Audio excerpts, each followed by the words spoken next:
strong material that has been around for ages for functional purposes. Hardly was it ever thought of as an extraordinary art medium. Ramon Gahol Orlina shattered the idea that glass must remain the mere practical substance that it has been. He has elevated it to the artistic plane. In the process, he has made himself known as the first and only glass sculptor in the Philippines. Ramon Orlina grew up in an ancient house in Taal, Batangas. It is a house that used glass on its sliding panels instead of the kapis, then very popular in his town and elsewhere in the country.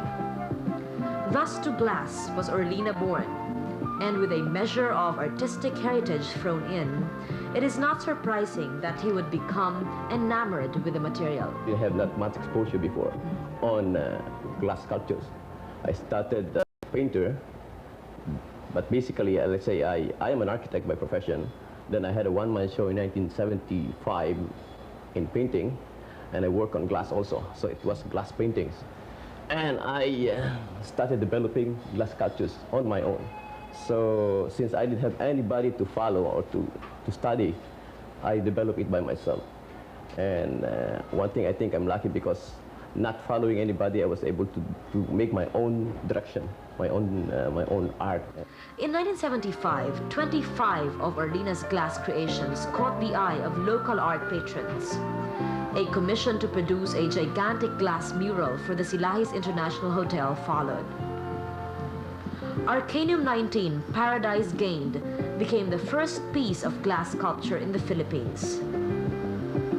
Orlina's works are a mixture of prismatic and round shapes, polished and matte finishes, and composite or monolithic pieces.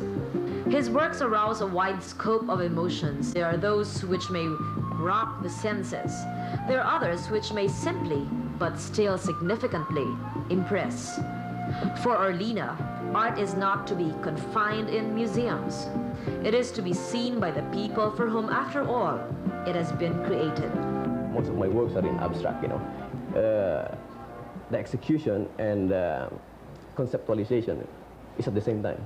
So sometimes I just work continuously, you know, and I'm happy with it because, you know, I deal more on the forms, and I'm happy about, you know, having more freedom of expression. An architecture degree holder, Orlina utilizes cullets, a byproduct of industrial glass making processes.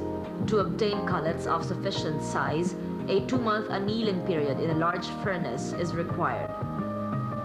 Once Orlina has acquired the desired size of glass block, he shapes this into his design without breaking the substance. To do this, he employs high-speed cold tooling techniques.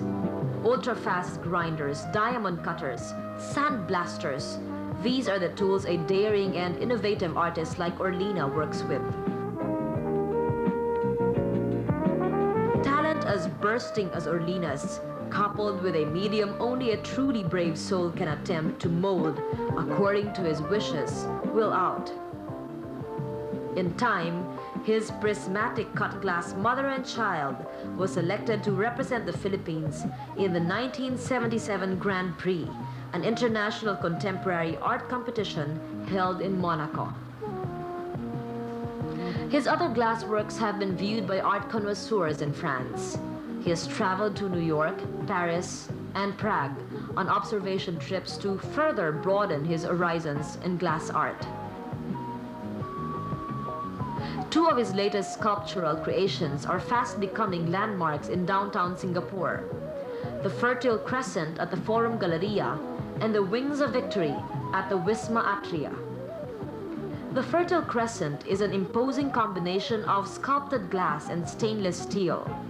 It is perhaps the largest glass piece in Singapore and possibly in the whole of Asia. Light fittings have been installed within the body. It even has a concealed door for cleaning and maintenance. Amidst a progressive glass shopping, business and residential complex on Orchard Road, the Fertile Crescent stands out. Fully lit and against the evening skyline, Orlina's environmental sculpture is a spectacle. It may be fascinating to know that a fertile crescent was made in Orlina's small shop in Balik-Balik, Sampaloc district. A pattern indicating the exact size and position of each glass block to compose the fertile crescent was made. Then, each block was cut, shaped and polished by hand to fit into the assemblage without any support. Once completed, the stainless steel frame and the glass blocks were transported to Singapore, where the entire piece was installed. The Wings of Victory consists of 67 pieces of molded steel, the shape of stylized birds, each of which is more than a meter long. The birds are suspended from the Wisma Atria skylight on 10mm stainless steel rods. The whole sculpture is said to have evolved from the permutations of 5 basic shapes and pastel colors. The Wings of Victory exposes Orlina's ability to work with mediums other than glass. This purely metal piece is proof enough. It has also served to put Orlina's architectural background to good use. He had to carefully consider the shape of the Wisma Atria before putting the pieces in place. He had to exercise great care in hooking the rods onto the center of gravity of each bird. People are appreciating now and getting to know more about the studio class, and I hope more people get to know what I'm doing. And later on, I would like to teach and maybe make this some sort of make a school so I could teach what I have, let's say, learned and developed. Ramon Orlina, to those who appreciate his art or have just heard about it, he is a bold spirit, a refreshing addition to the country's growing breed of go-ahead artists, and certainly one we can expect to be proud of for years to come. One thing I could be proud of is